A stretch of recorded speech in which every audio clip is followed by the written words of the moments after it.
the easiest way to look at blockchain is, let's assume that two people want to do a transfer of an asset of value. It's a different world that we live in now.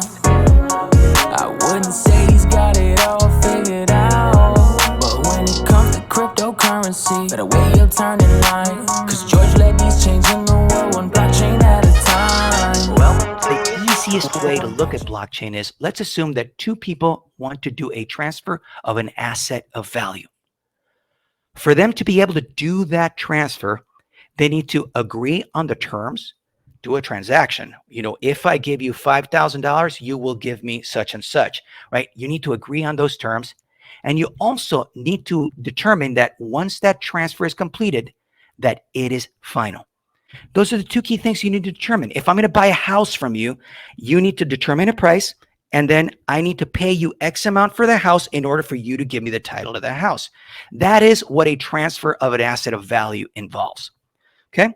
Now, in order to do that, instead of writing it out in individual ledgers, that is, the party on the left has a ledger where they record that transaction, and the party on the right has a ledger where they record the transaction as well, which could have errors.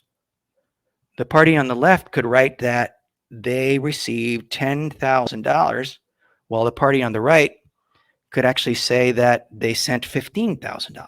You see, there are errors, or could be subject to tampering.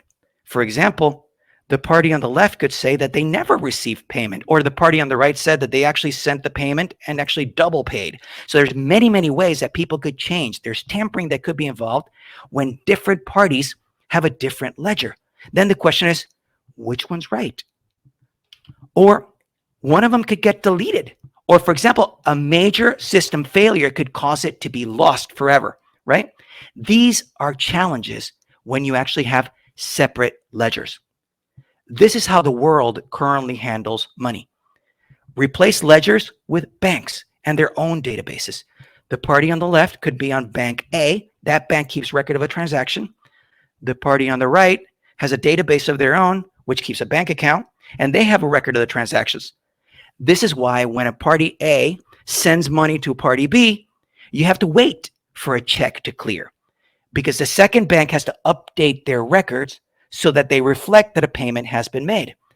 This is the issue that you have when you have banks. Banks serve the roles of those separate ledgers. So this is how the world right now works, and where there are many challenges with all these different ledgers and different records all around the world.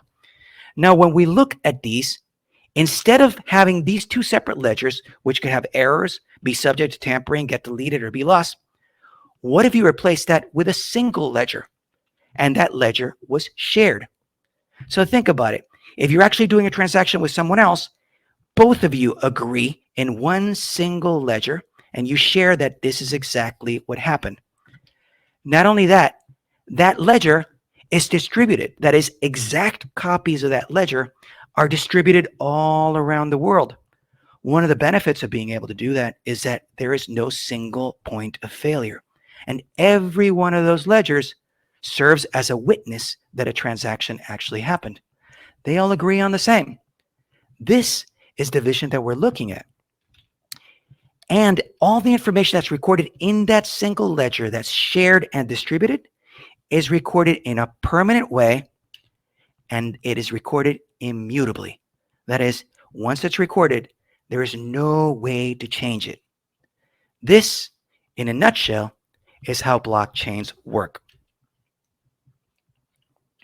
So, having said all that, one of the key things that I want to tell you about the blockchain vision is that this distributed ledger technology, which is also how blockchain is usually called, enables you to have not multiple different ledgers that different people have, which are subject to discrepancies between them. This is one of the main problems right now that are going when people go and they might change their records, and they might say that a transaction took place or didn't take place, or someone might go after the fact, change that something happened in a previous era.